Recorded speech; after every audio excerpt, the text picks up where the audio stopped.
মা এমন একটি শব্দ, যে শব্দের মধ্যে জড়িয়ে আছে অখণ্ড ভালোবাসা, শ্রদ্ধা, আন্তরিকতা এবং ভালোবাসার মেলবন্ধন।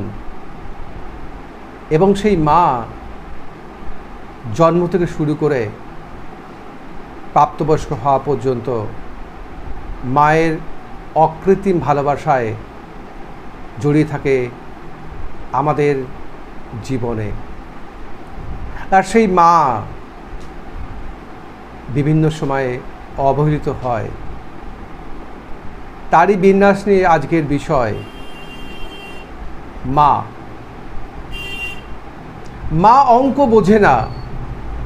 এক চামচ ভাত চাইলে প্লেটে 2-3টে চামচ তুলে দেয়। কোথায় যাওয়ার সময় আমার 50 টাকা চাইলে 100 টাকা পকেটে ঢুকিয়ে দেয়। মা ইংরাজি জানে না।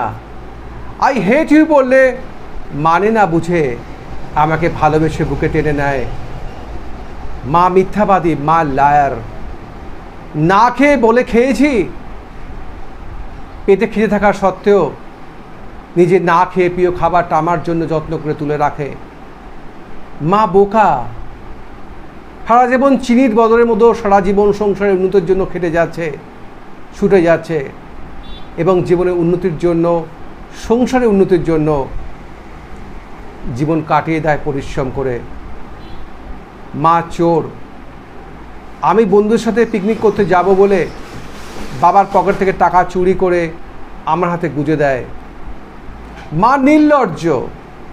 মাকে কতবার বলি আমার যে যেন হাত না দেয়, তবুও মা নির্লজ্জের মতো আমার এলোমেলো পড়ে থাকা জিনিসগুলোকে নিজের হাতে গুছিয়ে রাখে।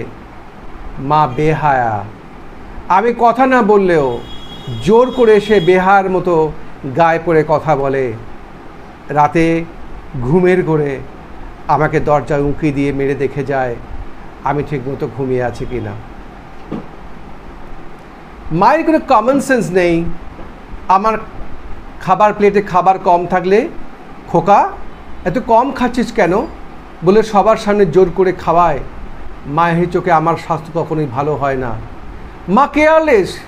নিজের কোমরের ব্যথায় ধুকে ধুকে মারা গেলেও কখনো ডাক্তারের দেখানোর কথা বলে না, অথচ আমার একটা কাশি হলে তার দিনটা যেন ওলটপালট হয়ে যায়। মা আনস্মার্ট। মা নতুন দামি শাড়ি পরে না, ভেরিটি ব্যাগ ঝুলিয়ে স্মার্টফোন হাতে নিয়ে ঘুরতে যায় না, সারাদিন সন্তানের ভালো মন্দের কথা চিন্তা করে কাটিয়ে দেয়। মা স্বার্থপর।